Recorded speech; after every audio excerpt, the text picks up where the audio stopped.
G'day, Tragic here, and for the old school viewers of my channel, you might recognize this. Yes, that's what it means.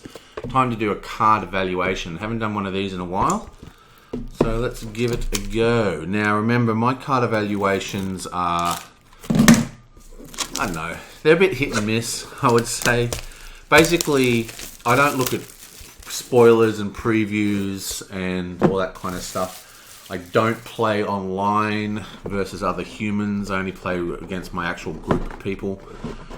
So I've got a very specific meta, and all these will be initial, first time seeing it for me. So just be warned. Now, Lord of the Rings is probably the LCG that I play the most. Not because I think it's the best LCG. I'm actually quite vocal on the forums about some real problems I think this particular LCG has. But I play it quite a lot because it plays so well solo. So this will be, because this is such a large video, it's going to be split into 3 sections where I'm going to go through the player cards first, and then I'll do the quests. Okay, so let's get into this, shall we? Well, I just did a big intro of me opening the box and talking, but I forgot to actually press record on the camera. So that was awesome. Anyway, let's get into this. Okay, what are we doing? Okay, so the first thing we've got is Éomer. It's a Rohan Noble Warrior. Rohan is, in my experience, not the particularly the strongest trait, but it's interesting. It's about time we got some good Rohan heroes. Dunhir is probably my favourite. Once again, it's a low will, but are my eyes deceiving me? No, tactics, it's down here. Yeah. So it's a tactics hero. After a character leaves play, Éomer gains +2 until the end of the round. Limit once per round. Okay, so this is an interesting combo. Obviously it works very well with the elves that are coming out in, I think it's either this pack or the next pack. Like there's elves with all these like in play, out of play effects, so there's going to be lots of bouncing. We have Prince Imradil, or whatever his name is, who untaps when cards leave play. You've got Horn of Gondor, gives credits when you leave play. There's a lot of useful stuff here. Now, there's basically 2 schools of thought for how to use allies in this game. There's the idea of building up a critical mass of allies to make yourself basically invulnerable. And then there's the other one where you just feed allies to the monsters, they're constantly dying, and you then are killing using your actual heroes. Lots of small 1-drops, 2-drops that you can put out every turn, and then the monsters you just go, well, just eat this guy and I'll kill you straight out.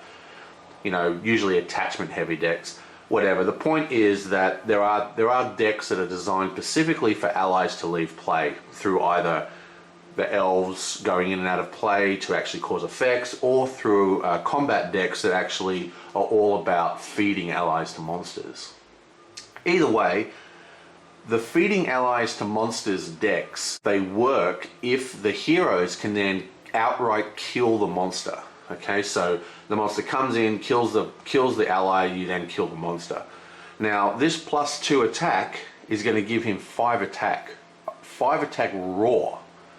I mean, that's huge. I mean, once he's got some, attachments on him, he's going to be an absolute boss. That's a very cool card, I think. Okay, so now we have, whoa, that's an odd hero. It's Grima Wormtongue. Here's another Rohan. Has an Isengard, which as a trait, interesting. Action, lower the cost of the next card you play from your hand this round by 1. That card gains Doomed 1. Wow. Okay, that is a ridiculously strong card. Amazing card. That's another hero. Now, Doomed is an interesting keyword. What's interesting about Doomed is that it's more dangerous for people who don't play solo. You basically, if I just pull out the rule sheet, up here, if you have Doomed X, right, every single player at the table has to take a threat hit. Now, in a 4-player game or a 2-player game, that's actually quite heavy because everybody's getting the threat hit. But in a solo game, it's just you. So this effect becomes more powerful if you're playing solo. And a deck that springs to mind instantly is Outlands. Outlands is an extremely strong deck, which is all about how fast you get all your stuff onto the table. It's a combat deck which revolves around the first idea I talked about, which is opposite to this guy, where you build up an army of allies, right? You want them to stay on the table because they all buff each other. But what's interesting about Outlands is that everything's quite cheap. So if you have Grimmer out, it's only limit once per round, but turn 1, you could play like 3 Outlands out, You could play 1 off Grimmer for free, because they're only one, a lot of them are 1 cost. You could probably play, another one using, can't remember his name now, the guy that gives you, gives you every single a resource for playing Outland guys. The point is that this guy's going to speed up the Outland deck immeasurably, and that's a good thing. So I reckon he could actually be an extremely strong character. Interesting. I have to try that guy out. Ooh, Saruman. Saruman. He's an ally though, I think. Yeah, he's an ally. He's a neutral ally. Yeah, it says ally down the bottom. I know how to read these cards. Okay, 5 attack, 4 defense, 3 will. Very, very powerful. Doom 3, at the end of the round, discard him from play. Meh, not a big fan of that. After Saruman enters play, choose a non-unique enemy in the location in the staging area. While Saruman is in play, the chosen enemy or location is considered out of play. Okay, so that's an interesting effect. It costs you 3 threat to play, plus, the actual resources. But the interesting thing is, it doesn't remove it from the game. You can't do anything to it. Once you've actually, sort of targeted it, it's basically just delaying it. It's just delaying it for a turn. There's no, you can't cast it on some nasty monster and then while the monster's not doing anything, kill it, like say Faint or whatever. I don't know. In some cases, this could be, you couldn't even do it to a location. Say like a really hardcore 10 threat location came out. You couldn't use this guy to remove that 10 threat and then travel to it because it's out of play. You can't travel to it. You can't get it out of the staging area. So that's an interesting card. I'm not 100% sure that I dig this card at all. Unless there's ways to keep him in play, which I don't see how they can. At the end of the round, discard him from play. So yeah, don't really like this guy at all. I think that's a pretty, I don't know, that doesn't look like a good card to me. Okay, so here we've got Orthanc Guard.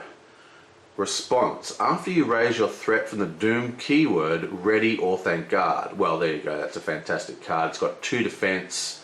It only costs 2 to put out.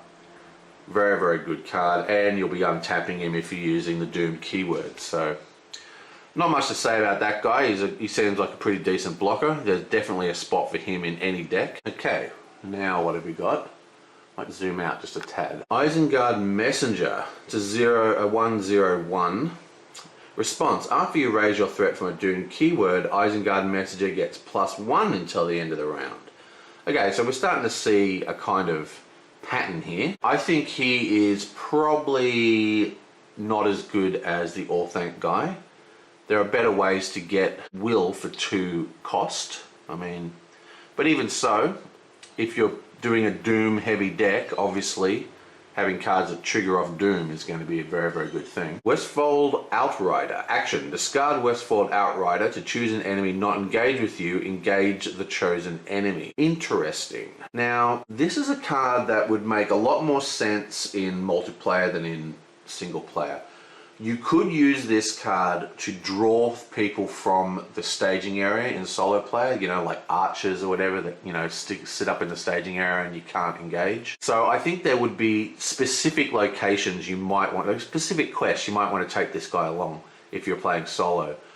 Other than that, as a multiplayer card, it's actually quite strong. Because a big part of multiplayer is directing which way the monsters turn. You want to really wisely use your optional engages. So the monsters tend to go to, the standard way to do it is to have an attack deck and a questing deck, if you're playing 2-player. There's ways you can mix around, you know, using range and sentinel, but the basic idea is that usually you want one person is more equipped to deal with defense or attack. And the Westfold Outrider is perfect for manipulating that even further, which is a very, very strong effect. There's a number of these cards already exist, actually. There's, I think from the core set in Lore, there's a card that does the exact same thing, but it doesn't require a discard, I don't think. You have to, it's a as it enters play effect. So what's great about this guy is that you can decide when to use it, because, you know, you just discard it. So you don't have to hold it, and you can actually play it outside of the turn sequence. It's an action, so you don't have to play it during your deployment phase. Okay, so what do you got here? Westfold Horsebreeder.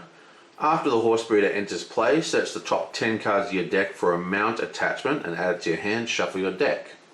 Look, these kind of cards are not really my thing. This is the kind of card that deck I was talking about right at the beginning, and I guess this guy even, because look at the combo here. So if you discard him from play, that would trigger this guy's ability.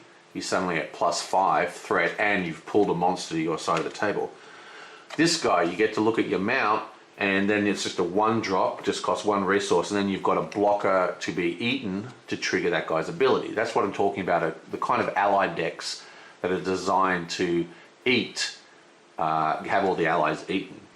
But in a more, you know, sustainable concept for a deck, why would you need it? I mean, a 10 card peak's pretty powerful, but you got to shuffle it, right?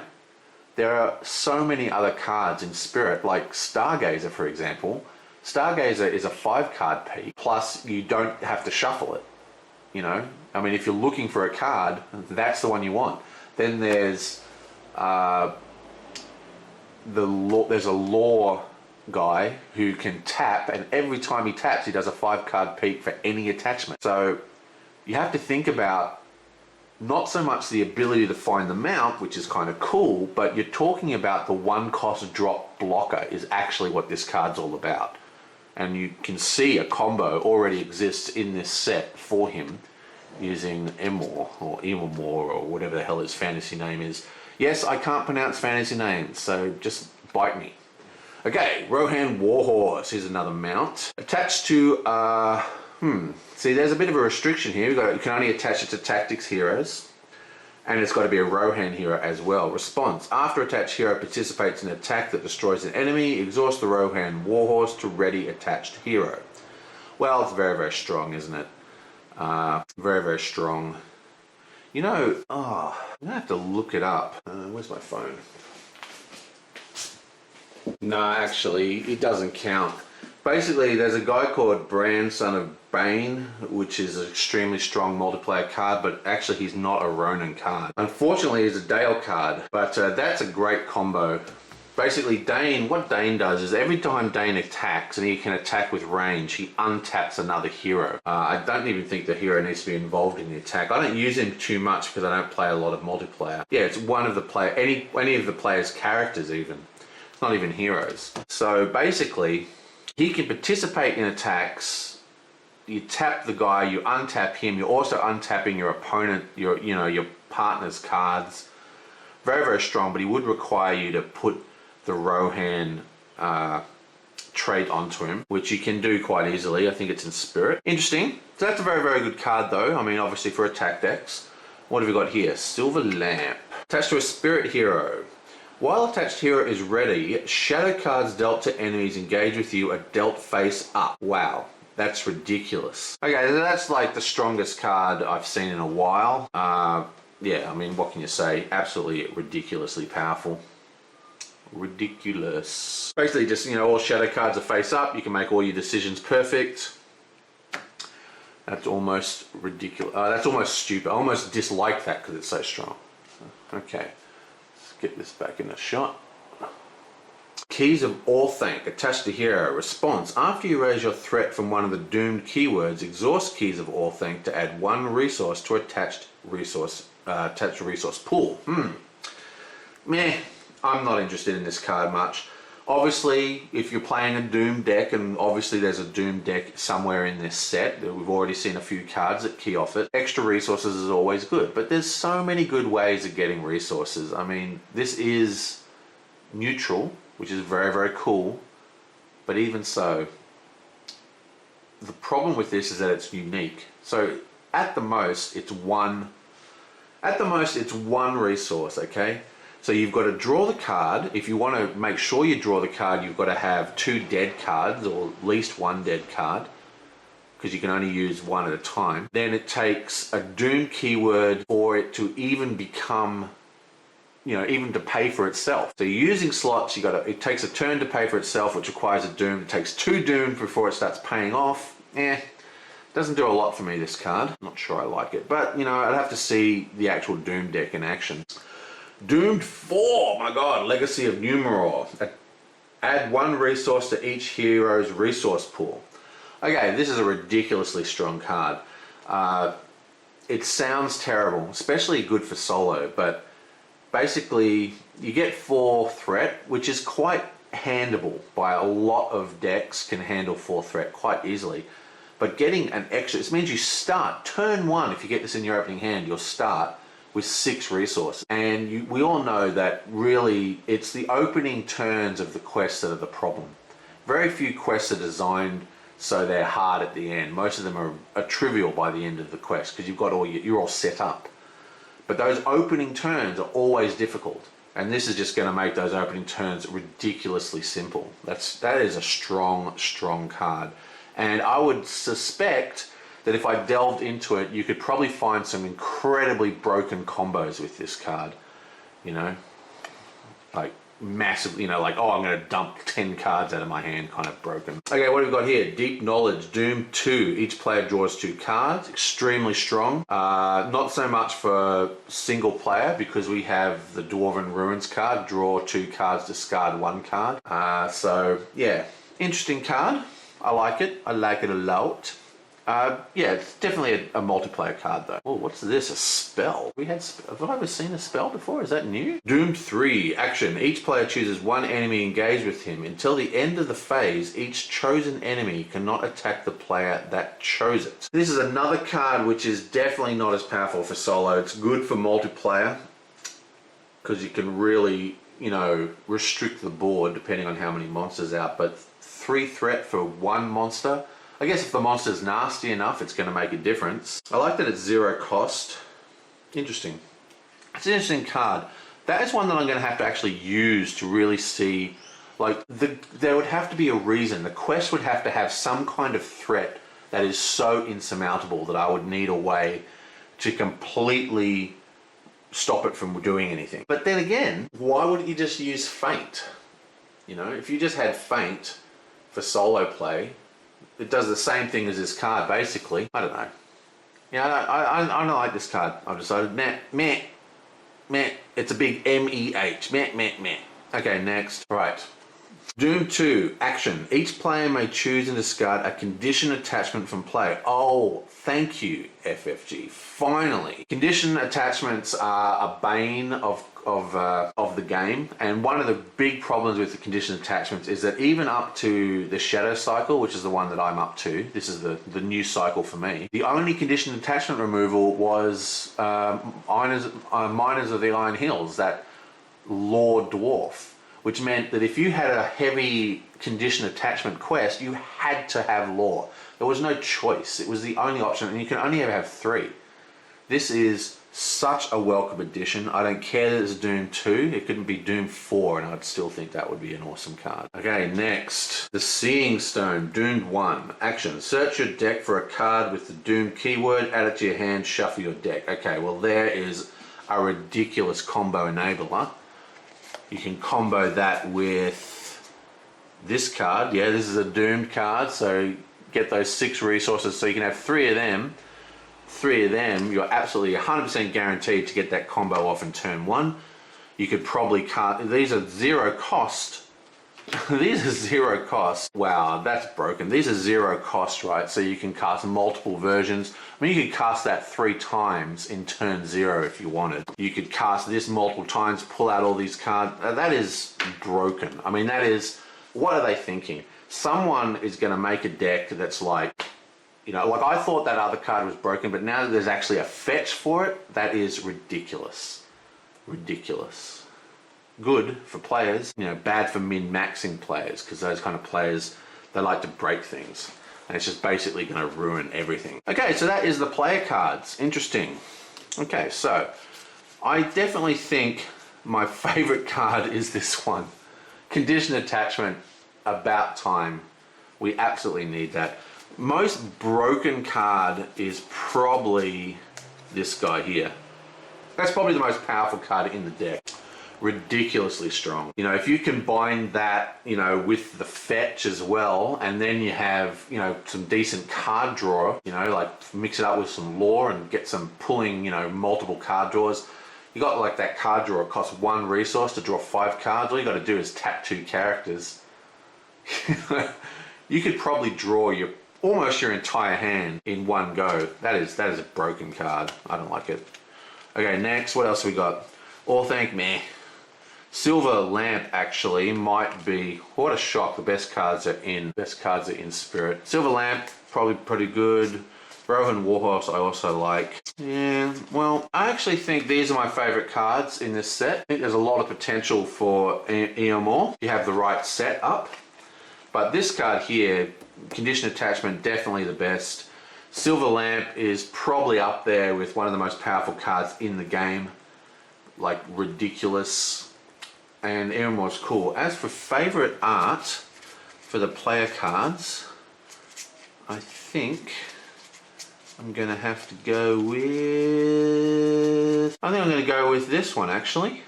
Bam. That's my favorite art for this set, for this player set. Very pretty, look at that. Whoa. Excellent. Okay, so that's the player cards done. This is, I'll upload as a separate video, the, you know, the next one. Let's try and keep these all in order so I don't get them all mixed up. Okay, right. Let's go straight to the actual player cards. See you in a sec. Bye.